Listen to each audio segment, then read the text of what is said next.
Hello সবাইকে, welcome back to my YouTube channel. তো দিনটা ছিল দিদির অ্যানিভার্সারি। সেদিনকে ভীষণ বৃষ্টি পড়ছিল সারাটা দিন। রেডি হয়ে আমি আর আমার বর বেরিয়ে পড়লাম।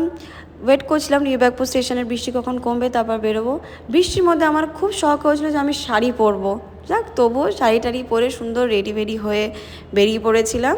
এই কিয়াকে পেয়ে শুরু হয়ে গেছে ওর আদর। আর এই হচ্ছে আমার ছোট বোন, যে কিনা ক্যামেরা দেখে লজ্জা পেয়ে মার পেছনে লুকিয়ে পড়েছে। সেদিনকে আমি আর কিয়া ম্যাচ হয়ে গেছিলাম, দুজনেই ব্ল্যাক কোইন্সিডেন্টলি।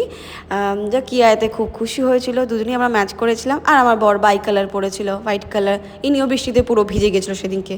কিয়ার জন্য মিঠাই একটা ফুল নিয়ে এসেছিল। সেদিনকে এত বৃষ্টি আমরা বেরোতে পারছিলাম না, তাই আমরা অর্ডার করে দিলাম একটা কেক। আমি আর দিভাই মিলেই, জোম্যাটো না সুইগি এক্স্যাক্টলি মনে নেই, যাই হোক একটা কেক অর্ডার করে ফেললাম, কারণ কেক কাটিং না করলে ব্যাপারটা ঠিক জমে না। যা কেক কাটিং স্টার্ট হয়ে গেল। এই বাচ্চা কাচ্চারা এখন থাকবেই, সবেতেই বার্থডে হোক অ্যানিভার্সারি হোক যাই হোক না কেন, এরা ঠিক পাশে বসে পড়বে। বাই দ্য ওয়ে, ওদের 13th ম্যারেজ অ্যানিভার্সারি ছিল। আর এখানে সব ফটোশ্যুট হচ্ছিল। বিয়েতে রিসেপশনে যেরকম হয় না, ক্যামেরাম্যান একদম ঘিরে থাকে ব্রাইডকে গ্রুমকে, তো সেভাবে এরকম ভাবে ফটোশ্যুট সব হচ্ছিল। এবার আসলো কি আর গিফট দেওয়ার পালা। আমাকে বলেছিল ছোটো মা ভিডিও করবে কিন্তু আমার গিফট দেওয়ার সময়। কি একটা হ্যান্ডমেড কার্ড বানিয়েছিল, যেটাও সব সময় বানায়। আর ওর বাবার জন্য র্যাপ করে কিছু, বাবার জন্য আঙ্কেল চিপস নিয়ে এসেছিল।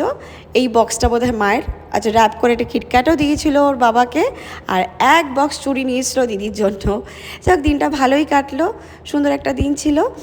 চলো দেখা হচ্ছে নেক্সট কোনো ভিডিওতে। ততক্ষণ সবাই ভালো থাকো, সুস্থ থাকো, হাসি খুশি থাকো, সবাইকে হাসি খুশি রাখো। টাটা।